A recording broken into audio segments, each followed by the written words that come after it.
maksudnya begini, saya itu pernah, ya tadi cerita, saya pernah main di broiler kan, 2003 waktu itu.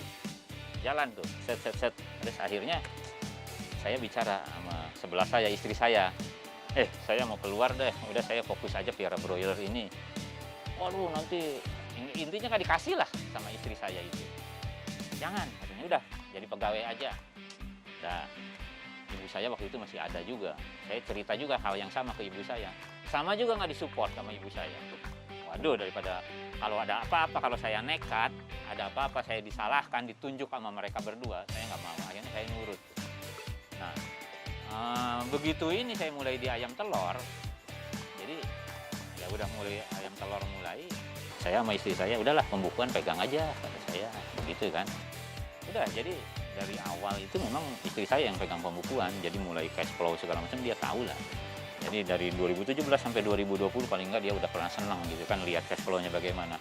Begitu saya mundur deh, ya udah nggak apa-apa, itu triknya. Karena dia udah tahu. Iya, saya selalu kayak begitu. Jadi saya itu tetap saya komunikasikan, artinya makanya sengaja saya giring juga, terutama istri kan. Dia pegang pembukuan, kalau saya ngomong doang kan barbuknya nggak ada lah, istilahnya begitu kan. Nah, saya langsung tunjukin barbuknya, itu seperti itu loh.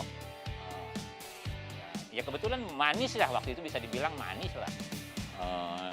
Sampai 2020 itu kan, ya istri udah lihat kayak begitu, ya udah silahkan aja. Memang saya pengen konsen di sini gitu loh, di ternak sendiri ini. Itu ya alhamdulillah jadi dikasih. Nah, beda kalau udah disupport sama istri kan, kita semangatnya juga beda.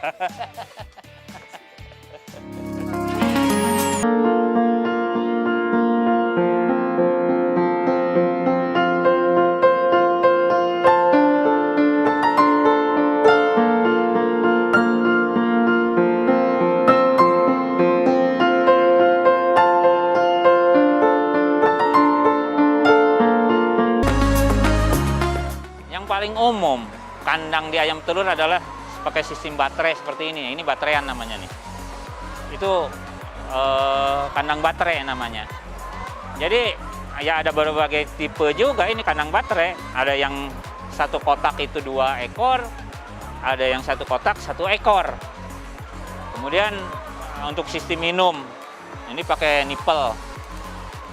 Ada juga yang pakai talang air. Pakai talang air. Nah ini kalau ini kebetulan pakai nipple, yang masing-masing sebetulnya kalau kita lihat talang air dan pakai nipple ada plus minusnya lah di situ. Kemudian ya kalau pakan sistemnya ini pakai talang pakan begini. Itu dari sisi kandang. Kemudian kalau kandang utamanya ya adalah ya seperti inilah. Jadi ini kalau saya pakai konstruksi baja ya. Pakai holo campur sama baja ringan. Jadi ya sebetulnya tidak harus pakai baja kayak begini, pakai misalnya kayu atau bambu, itu bisa-bisa aja, tergantung daerah kita ketersediaannya banyak di mana. Pokoknya seefisien mungkin lah, yang penting ayam bisa sehat gitu loh. Kemudian dari sistem, ya ini kandang open ya, terbuka gitu loh. Jadi udara masih bisa masuk. Ada lagi satu lagi kan kalau sistem kandang close ya. Jadi dia temperatur segala macam diatur khusus. Nah kalau ini kandang open ini salah satu syaratnya adalah yang paling bagus itu membujurnya itu dari mana barat ke timur ya. Itu karena matahari.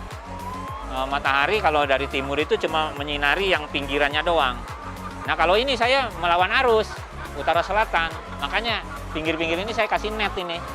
Nah ini fungsinya untuk menyerap cahaya aja matahari biar tidak terlalu panas.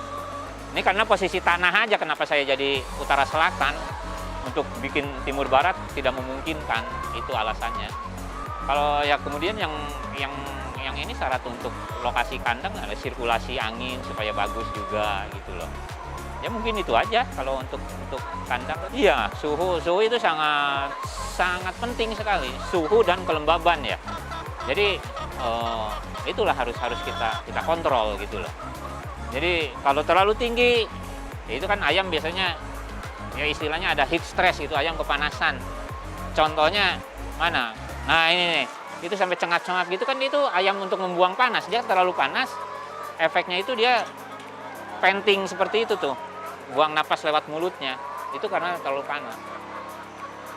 Itu kurang bagus. Itu kalau ayam banyak yang yang panting seperti itu, artinya heat stress-nya itu dia udah terlalu tinggi. Sebetulnya indeksnya kalau secara teori itu indeks heat stress itu ada maksimum berapa. Nah, itu jangan kelewat gitu loh. Itu.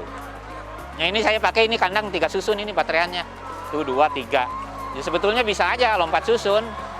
Cuma biasanya di sini pakai papan untuk mijak ini. Cuma pertimbangan saya kenapa saya ini 3 susun ya buat handlingnya.